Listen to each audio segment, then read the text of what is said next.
Hello guys, এই যে আজকে বানাবো হচ্ছে গুগলি কষা। ওই জন্য গুগলি আনানো হয়েছে বাজার থেকে। গুগলিটা ধোয়ার জন্য এই যে গরম জলে নুন হলুদ দিয়ে ভাপাতে দিয়েছি, যাতে লেলে ভাবটা না থাকে। আর এই যে এদিকে আলু কেটে নিয়েছি, আর গুগলিটা দেখুন ধুয়ে পরিষ্কার করে নিয়েছি। কড়াইয়ে তেল বসিয়ে দিলাম, 5 ফোড়ন, তেজপাতা, শুকনো লঙ্কা ফোড়ন দিয়েছি। তার উপরে পেঁয়াজটা দিলাম, দিয়ে পেঁয়াজটা খানিকক্ষণ নাড়াচাড়া করব, বেশিক্ষণ ভাজবো না। এর উপরেই আলু দিয়ে দেবো। আলুটা দিয়ে বেশ কিছুক্ষণ ভাজবো, তাহলে পেঁয়াজটাও ভাজা হয়ে যাবে, আলুটাও ভাজা হয়ে যাবে।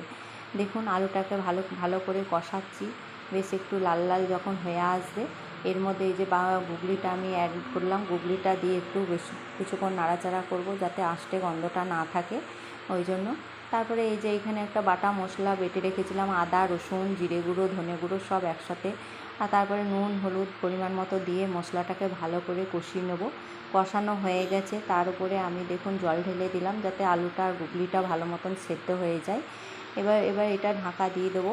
ঢাকা দেওয়ার পর এই যে একটা ভাজা মশলা আমি করে রেখেছিলাম, মশলাটা শেষের দিকে, কিন্তু এই গুগলি রান্নাতে এই ভাজা মশলাটা দিলে ভালো টেস্ট হয়, ওই জন্য। এরপরে মশলাটা দিয়ে আমি খানিকক্ষণ ঢাকা দিয়ে দেবো, যাতে ফ্লেভারটা ওর মধ্যে চলে যায়। তারপরে দেখুন গুগলি রান্নাটা আমার হয়ে গেছে। এবার নেড়ে চেড়ে একটা পাত্রের মধ্যে এবার ঢেলে নেব। দেখুন কত সুন্দর হয়েছে আমার গুগলি কষা। টাটা বাই, আবার আসছি নেক্সট ভিডিও নিয়ে।